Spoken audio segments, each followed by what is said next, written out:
Today's objective: I can divide whole numbers by using the bank method. Let's look at some vocab. Division. When we're talking about dividing, we are splitting up a whole into equal parts or groups. When we're talking about equal groups, we're talking about dividing into groups that contain the same number of objects.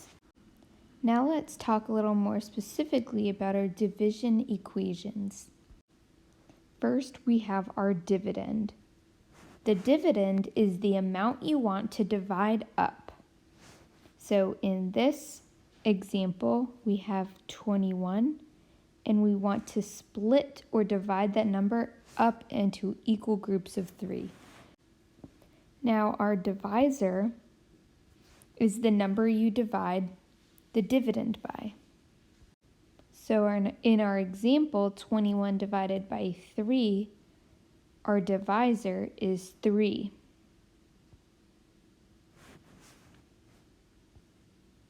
Then we have our quotient.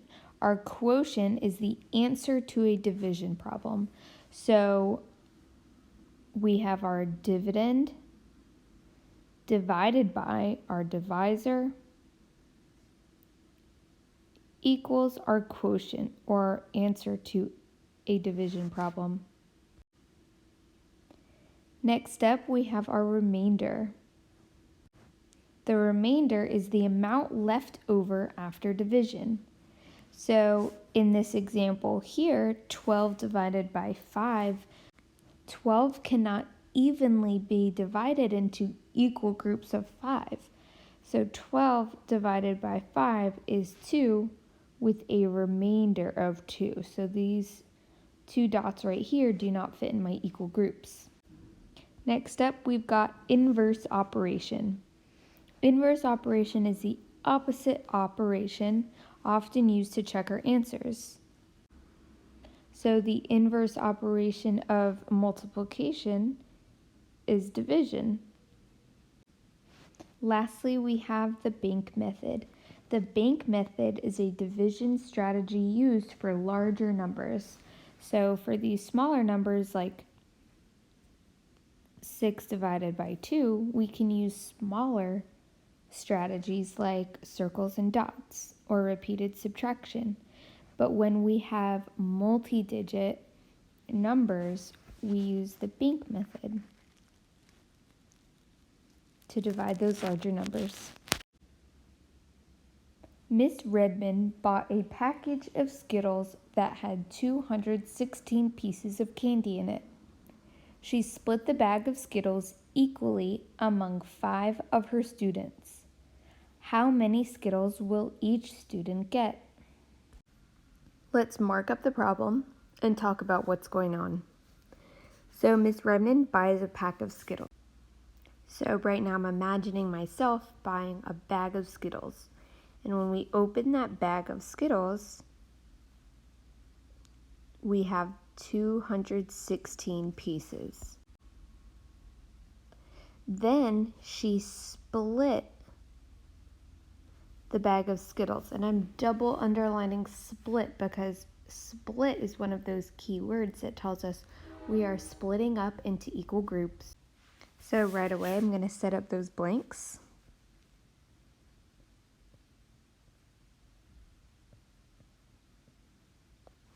Alright, so she splits the bag of Skittles equally among her 5 students. How many Skittles will each student get? So she's splitting the bag of Skittles equally among 5. And we want to know how many Skittles each of those 5 students will get.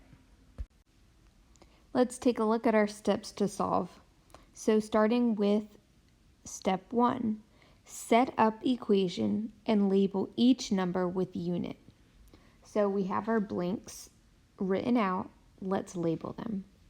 Our first blank is group. Second is number in each group.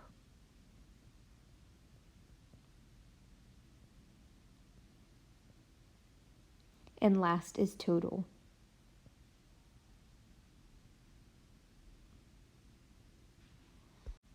Now let's take a look at our problem and fill in our blanks using the numbers and information that were given.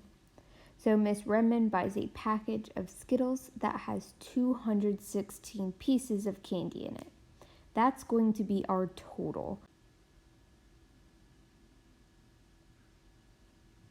And that's total Skittles. So let's put an S for Skittles. Then she splits the bag of Skittles equally among 5 of her students. 5 is going to be our group. We have our 5 kids, and we want to know how many Skittles each kid will get. So we don't know how many Skittles are in each group. So I'm going to put a question mark there. That's also Skittles, and my 5 in my group. And that's going to be labeled students.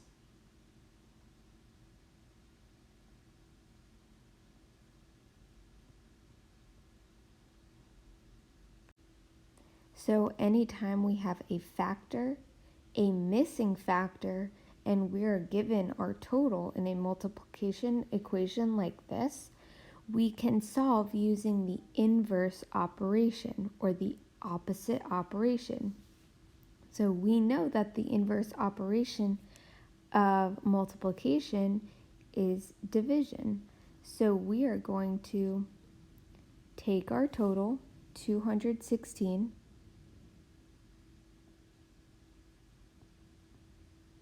and divide it by our groups to find how many Skittles in each group. Now the last thing that I'm going to label here is I'm going to label my remainder. So my remainder will always come from my total. So I'm going to put a little R under my total. That's just to remind me that if I have a remainder and we have to interpret the remainder, I can look right there at my total and see the remainder comes from Skittles. So if I have a remainder, it's going to be Skittles, not students. So we're going to be dividing 216 by 5. Now with smaller numbers, we use smaller strategies, but since we've got a 3-digit number that we're dividing, we're going to use the bank method. All right, let's move this out of the way.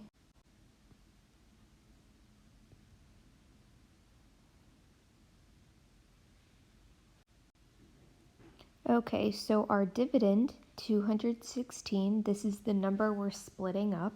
It's going to go inside.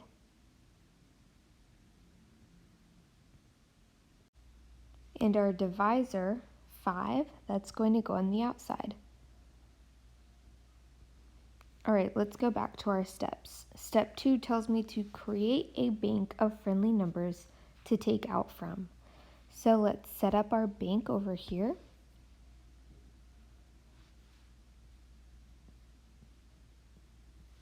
We are going to build our bank using our friendly numbers 1, 2, and 5 and our divisor, which is 5.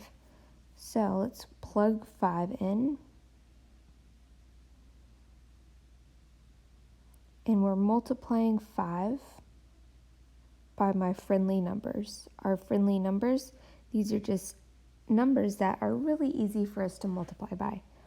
1, 2, and 5.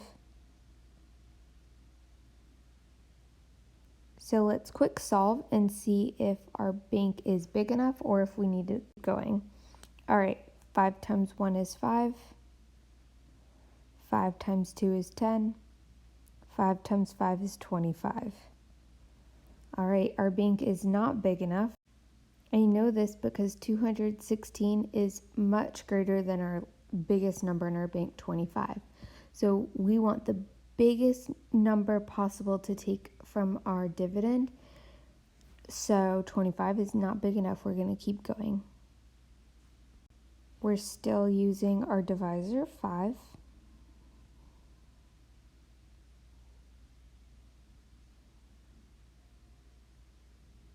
And we're still using those friendly numbers. We're just adding a 0. So instead of 1, we have 10. Instead of 2, we're multiplying by 20 and 50. 5 times 10 is 50. 5 times 20 is 100. You could use the zeros trick there. 5 times 2 is 10. Add on a 0. 5 times 5 is 25. And we've got another 0. So 5 times 50 is 250. Now let's see if that's big enough. 250. Oh, 250 is a little bit bigger than 216. So we can stop right there. Our bank is big enough. It's actually a little bit too big, but that's okay. So we'll stop there. All right, moving on to step 3. Step 3 tells us to look for the largest number to take out of the bank and subtract from my dividend. So I look at my bank and my biggest numbers are always going to be on the bottom. So start at the bottom. 250 is my biggest number. We already said that this is bigger than 216, so I know that I can't subtract. So I'm going to eliminate 250. That's not going to work. 100 is my next number. I can subtract 100 from 216, so that's going to be our first number. And I line it up by place value. And I record my friendly number. So we multiplied 5 by 20 to get 100. So I'm going to record my friendly number that we used off to the side here, 20. Now I'm going to subtract. 6 minus 0 is 6. 1 minus 0 is 1. And 2 minus 1 is 1. So now I've got 116. Now look at step 4. We're going to continue to subtract from the dividend until we can no longer take from the bank. So we're going to keep going. Back to my bank. I can take 100 from 116. And we can reuse numbers from our bank just like we're doing right now. Record my friendly number, which again is 20, and subtract. 6 minus 0 is 6. 1 minus 0 is 1. And 1 minus 1 is 0. So now we're at 16. So go back to our bank and we're going to find the biggest number we can take from. 100. I can't take 100 from 16. That's way too big. 50. That's also too big. 25. That's also too big, so I'm going to cross it out. Next up in my bank is 10. I can take 10 from 16 because 10 is smaller than 16. Now I record my friendly number off to the side. We multiplied our divisor by 2 to get 10. So my friendly number is 2. 6 minus 0 is 6. 1 minus 1 is 0. All right, keep going. Back to my bank. 10. Now 10 is bigger than 6, so we can't use 10. Eliminate that. 5. I can take 5 from 6. Record my friendly number is 1. 6 minus 5 is 1. Go back to my bank. 5. I can't take 5 from 1. It's too big, so I cross it out. So if you look back at our steps, continue subtracting from dividend until you can no longer take out of the bank. So we have nothing else left in our bank to take. There's nothing smaller than 1 to take from our bank. This tells me that 1 is a remainder. When we divided 216 by equal groups of 5, there is this 1 left over that does not fit in an equal group of 5. So this is our remainder. I'm going to circle it, and label it with an R so that I don't forget about it. All right, back to our steps. Step 5 tells me to add together the friendly numbers you use to find your quotient. So these friendly numbers, I'm going to add them up. We've got 20 plus 20. And you can check these off as you go so that you don't forget any numbers. 2 and 1. 0 plus 0 plus 2 plus 1, 3. And 2 plus 2 is 4. So we've got 43 is my quotient with a remainder of 1. So 216 divided by 5 equals 43 with a remainder of 1. So anytime you have a word problem and you're left with a remainder, you need to interpret the remainder. And that means we need to decide what to do with our remainder.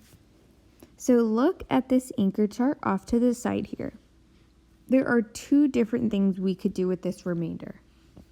We could ignore it and just cross it off, and our answer would be 43. Or we could add a group, which means we would just add 1 to 43, which would be 44. So as you can see in our answer choices, both of those options are answers, right? 43 or 44. So there's always going to be that one answer that's trying to trick you. So we need to do a really good job of understanding the problem so that we could decide, are we ignoring it or are we adding a group? So let's take a look at this anchor chart a little more. When we're ignoring a remainder, it means there's not enough to make another group. For example, if you have $24 to buy your pizza, each pizza costs $5. How many pizzas can you buy? Well, if you have $1 left over, $1 is not enough money to buy a whole nother pizza, but you don't have any more money than $24. So in that case, you would ignore it. Now, when we're adding a group, it means we're adding another group to include the leftover. An example of that would be if we had 24 kids going to a birthday party and we want to figure out how many kids can fit in each car. How many cars do we need? Well, if there's one child left over, you're not just going to leave them. You need to get another car so that they can come too. So let's take a look at this problem and decide if we're ignoring or adding a group. So Miss Redmond bought a pack of Skittles that had 216 pieces. And 216, that's our total. That's our amount of Skittles that we split up. And we already said that if we had a remainder, it comes from that 216, right? So she has 216 Skittles, and that's it. She doesn't have another bag. 216 is our total, and that's it. Then she's splitting up this 216 equally among 5 of her students. Equally means every kid gets the exact same amount. So in this problem, we've got our 5 kids. We found that when we split up the Skittles among them, each kid will get 43 Skittles, and there's 1 Skittle left over. If we give that 1 Skittle to one of the kids, then it won't be equal anymore. And the key word here is equally, right? We split these Skittles equally among the 5 students. So if we give that 1 Skittle to 1 kid, it's not going to be equal anymore. We also don't have enough Skittles to give the other 4 kids 1 more Skittle. So in this case, we are going to ignore the remainder. When we ignore the remainder, that's exactly what we're doing. We're pretending it's not there. That one Skittle is just not going to go to a kid. So our final answer is 43 Skittles. Each student will get 43 Skittles. That's answer choice B. We can eliminate the rest, especially that answer that was trying to trick us. So anytime you're solving a division problem and you have a remainder left over, make sure you just really think through that problem and imagine what's going on. And that will help you the most with deciding if you're going to ignore it or add a group.